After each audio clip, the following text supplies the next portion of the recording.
هي الحلقات تحفظني بآيات من القرآن، هي الحلقات تملأني بحب المصطفى العدنان، هي الحلقات تحفظني بآيات من القرآن، هي الحلقات تملأني بحب المصطفى العدنان، وأخلص نيتي دوما لرب واحد ديان بروح ملؤها طهور.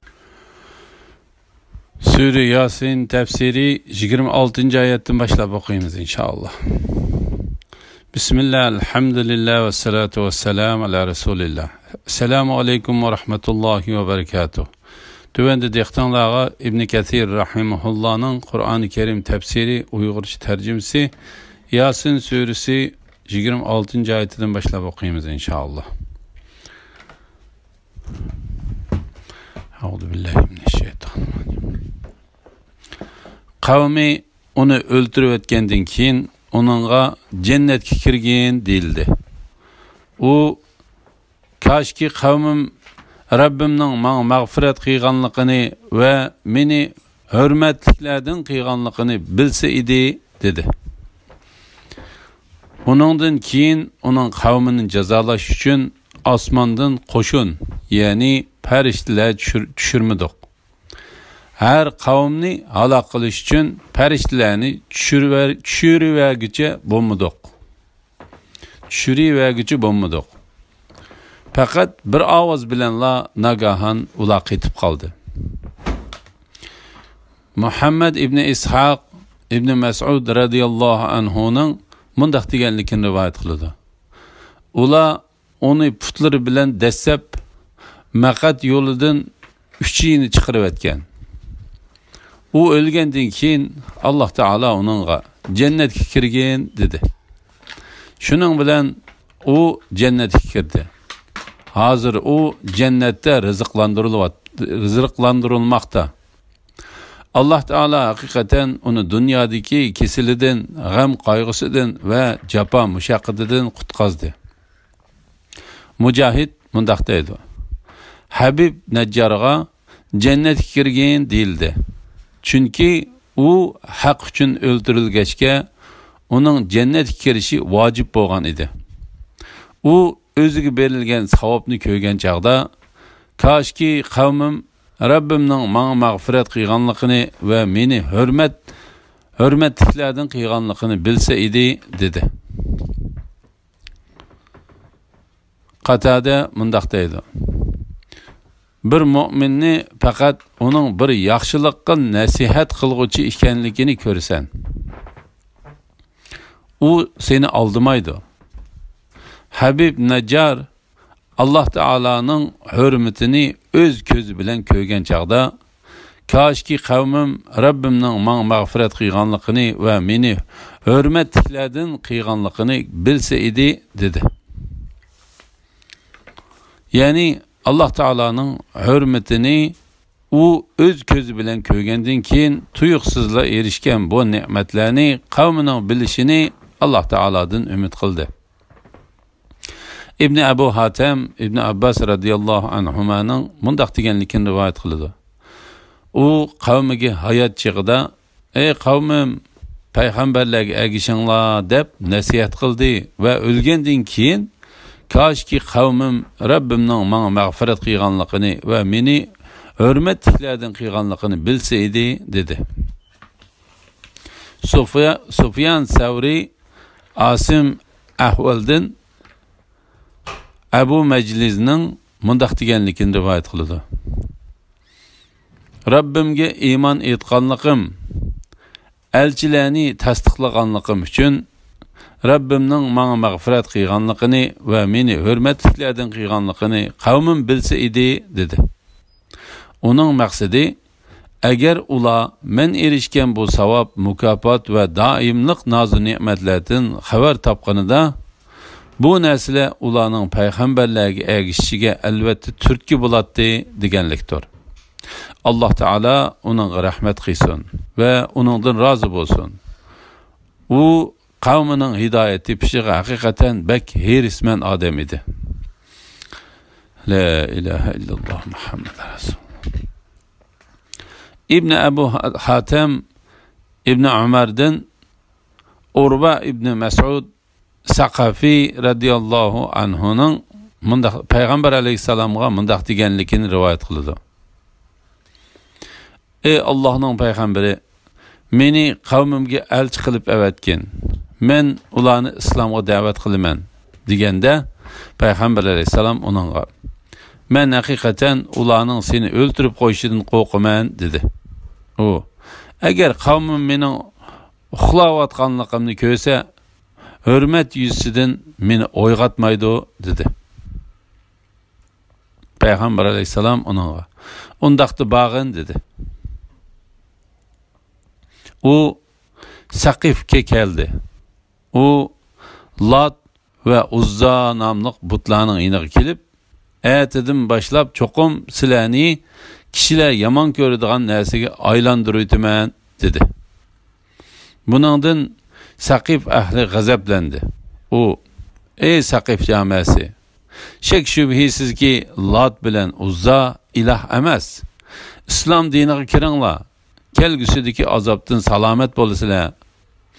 Ey ittifoqdoshlar jamoasi, shak shubhisizki Lat bilan Uzza iloh emas. İslam diniga kiringlar. Kelgusida azobdan salomat bo'lasizlar deb bu so'zni 3 qitim takrorladi. Shuning bilan uni bir odam o'qya bilan otdi. O'q uning bilak tomiriga tegib, uning jinini oldi. Bu xabar Peygamber aleyhisselamga yetgan chaqda bu odam Suriyasindagi odamga o'xshaydi deb, "Koshki qavmim Rabbimning menga mag'firat qilganligini va meni hurmatliklardan qilganligini bilsa edi" degan oyatni o'qidi. La havla va la quvvata illa billah. Uningdan keyin uning qavmini halok qilish uchun farishtalarni tushirguchi bo'lmadik. Bu oyatda Alloh taolo Habib Najjarni qavmi uni o'ltirib etgandan keyin ularga g'azablanib, uning qavmidan intiqom olganligini xabar qildi. Chunki ular Alloh taoloning payg'ambarlarini inkor qildi va Alloh taoloning do'stini o'ltirib etdi. Alloh taolo bu oyatda ularni halok qilish uchun osmondan farishtalardan tarkib topgan qo'shinni ularning ustiga tushirmaganligini, qo'shin tushirishga hojatining yo'q ekanligini, balki ish uningdan oson ekanligini bayon qildi. İbn Mas'ud Alloh taolaning uningdan keyin uning qavmini halok qilish uchun farishtalarni tushirguchi bo'lmadi degan oyatning ma'nosi haqida biz ularni nurg'un qo'shin bilan yangmadik, balki uningdan oson bo'lgan usulda yangdik. Faqat bir ovoz bilanla nagahan ular ketib qoldi. Alloh taolo u podshohni va Antakiya ahalisini halok qildi. Ular yer yuzidan taltukis yo'qotilib, ulardan hech bir terik jon qoldirilmadi dedi. Ba'zilar biz ummatlarni halok qilsak, ularga qarshi farishtalarni tushiraverguchi bo'lmadik, balki ularni halok qiladigan azobni bevosita avatimiz deganlikdir dedi. Mujahid va Qatada Alloh taolaning uningdan keyin uning qavmini jazolash uchun osmondan qo'shin, ya'ni farishtalar tushirmadik degan oyatining ma'nosi ularga boshqa bir payg'ambar avatmadik deganlikdir dedi. Qatada Alloh taolaning nomi bilan qasamki, Habib Najjar o'lgandan keyin uning qavmi faqat bir ovoz bilanla nagahan ular ketib qoldi dedi. İbn Jarir bu haqda İbn Mas'udning u oyat haqida qilgan so'zi eng to'g'ridir. Chunki payg'ambarlar qo'shin deb atalmaydi dedi. Tafsirshunoslar mundaq deydi. Alloh taolo ularni jazolash uchun Jibril alayhissalomni ularga avatdi. U shahar darvozasining ikki tarafidan tutdi-da, ondan qattiq bir ovoz chiqardi. Şunun bilan ular boshdan oyoq hammasi qaytib kelishdi. Birer tendi midirlig'idek birer jonmi qolmadi. La ilaha illalloh Muhammadur Rasululloh. Yuqorida salaf olimlarining bu shahar Antakiya shahri, u 3 payg'ambar bo'lsa Maryamning o'g'li Isa alayhissalom tarafidan avatilganlar deganligi bayon qilingan edi. Qatada va boshqalarmi uni mushundaq bayon qildi. Keyingi tafsirshunoslardan Qatadadan boshqa hech bir tafsirshunosdan undaq qarash bayon qilingan emas. Bu qarash bir qancha jihatdan ishonchli deb qaralmaydi. Birinchidan, bu qissaning voqealigi u 3 payg'ambar g'olib va buyuk Alloh taolo tarafidan avatilgan elchilar ekanligini, Isa alayhissalom tarafidan avatilgan emasligini oshkora ko'rsatib turdi. Bu vaqtda Alloh taolo mundaq deydi: ayni zamonda ularga 2 payg'ambar avatdik. Ular u 2 payg'ambarni inkor qildi. 3-chi payg'ambarni avatish bilan ularga yordam qildik. Payg'ambarlar ularga biz haqiqatan Allohning sizlarga, ya'ni sizlarni hidoyat qilishiga avatilgan elchilarimiz dedi. Elchilar: Rabbimiz bilidiki biz shak shubhisiz sizlarga avatilgan elchilarimiz. Bizning mas'uliyatimiz faqat ro'shan dalillar bilan tushunishli qilib tabliq qilishdir dedi. Agar u elchilar Isa alayhissalomning yordamchilari bo'lsa edi, ular o'zlarining Isa alayhissalomning tarafidan avatilganligini shuningga munosib so'z iboralar bilan ifodalagan bo'ladi. Agar ular Isa alayhissalomning elchilari bo'lsa edi, shahar aholisi ularga sizlar faqat bizga o'xshash inson demagan bo'ladi.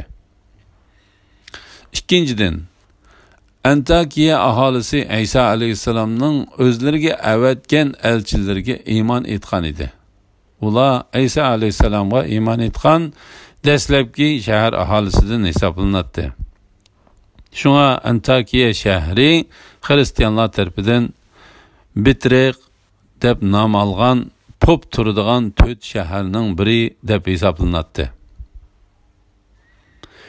Antakiya ikkinchi deb hisoblanadi. U 4 shaharning birinchisi Quddus. Chunki u Isa alayhissalomning yurtidir. Ikkinchisi Antakiya. Chunki u shaharning aholisining cho'ng kichik hammasi Isa alayhissalomga eng dastlabda iymon etgan edi. Uchinchisi Iskandariya. Chunki u shaharda xristianlar o'zlarining diniy olimlariga Bitriq, Matron, Asqaf, Qissis, Rahib degan unvon atalg'ularini bekitib chiqqan. To'rtinchisi Rim bo'lib, xristian diniga yordam qilgan va u dinni mustahkamlagan podshoh Konstantiniya shahridandir. Podshoh Konstantiniya shahrini bino qilgandan keyin xristianlar papani Rimdan Konstantiniyaga yutkab ketgan. Buni Said ibn Bitriq va uningdan boshqa ahli kitob va musulmon tarixshunoslaridan xeyli ko'p sondagi kishilar bayon qilgan. Agar Antakiyaning iymon etgan dastlabdagi shahar aholisi ekanligi muqarrarlashsa, undaqda Alloh taolo tilga olgan bu shahar, ya'ni Suriyasida tilga ilingan shahar aholisining payg'ambarlarini inkor qilganligi, ondan Alloh taolo ularni birla ovoz bilan halok qilganligi, ularning shu ovoz bilan tang qetib qolganligi qatorliqlar bu shaharning boshqa shahar ekanligini ko'rsatib berdi. Antakiya shahri bilan Isa alayhissalomning yordamchilar orasidagi qissa Tavrat nozil bo'lgandan keyin yuz bergan. Abu Said Xudri radhiyallohu anhu va bir qancha salaf ulamolari Alloh taolaning Tavratni nozil qilgandan keyin ummatlar ichidan biror ummatni ularga azob avatish orqali ularning cho'ng kichik hammasini butunlay halok qilmaganligini, balki uningdan keyin mu'minlarni mushriklar bilan jihad qilishga buyurganligini bayon qilgan. Ular yuqoridagi so'zni Alloh taolaning shubhisizki biz Nuhning qavmi Ad, Samud va Lutning qavmi qatorliq ilgariki ummatlarni halok qilgandan keyin kishilar, ya'ni Bani Isroilning dillariga haqiqatni ko'radigan nur berib, ularga hidoyat va rahmat qildik. Ular va'z nasihat olsin deb Musaga kitobni, ya'ni Tavratni berdik degan oyatining tafsirida bayon qilgan. Mujinga binoan Qur'onda tilga ilingan bu shaharning Antakiya shahri emas, balki boshqa bir shahar ekanligi muayyanlashidir. Hamda salaf ulamolaridan bir qanchisimi mushundaq deb ko'rsatgan. Yoki bo'lmasa, bu qissada deyilgan Antakiya bo'lsa, boshqa bir Antakiya shahar bo'lib, bu hammaga ma'lum bo'lgan mashhur Antakiya shahri emasdir. Chunki bu mashhur Antakiya shahrining xristian dini davridimi, uningdan ilgiriki dinlar davridimi halok qilinganligi ma'lum bo'lmagan. Alloh haqiqiy ahvolni bilguchidir.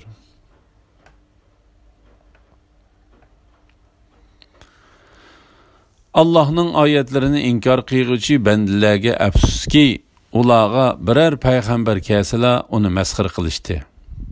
Ular, ya'ni Makka aholisi, ulardan ilgari o'tgan nurg'un ummatlarni halok qilganligimizni bilmamdi. Ular bularning yeniga, ya'ni dunyoga abadiy qaytmaydi. Ularning hammasi qiyomat kuni hisob berish uchun huzurimizga hozir qilindi. Payg'ambarlarni inkor qiluvchilarning hasrat chekishi to'g'risida. Ali ibn Abu Talha ibn Abbasning Allohning oyatlarini inkor qiluvchi bandalarga afsuski degan oyatini payg'ambarni inkor qilgan bandalarning holiga voy deb tafsir qilganligini rivoyat qildi. Qatada bu oyatni Alloh taolaning amri farmonini o'rindamagan, Alloh taolaning dinidan nuqson izlagan bandalar o'zlarining qilmishlariga hasrat chekidi deb tafsir qilgan.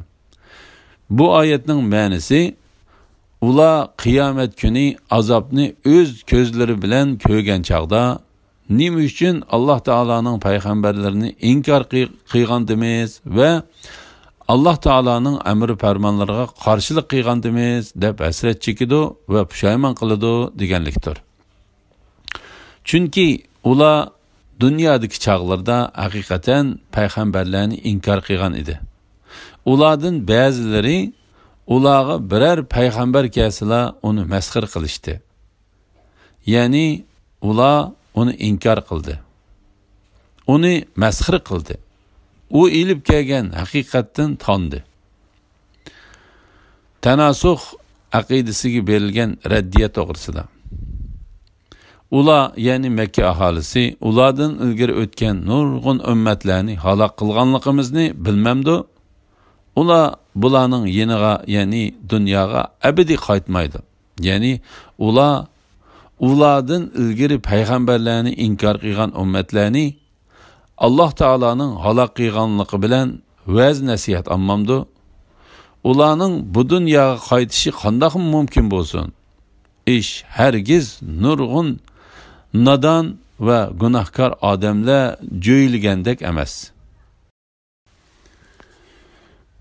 Ular bizning mushu dunyodagi hayotimizdan boshqa hayot yo'qdir. Biz o'limiz va terilimiz deydi. Ular o'lib terilish zamondan zamonga aylanib turdi deb e'tiqod qildi.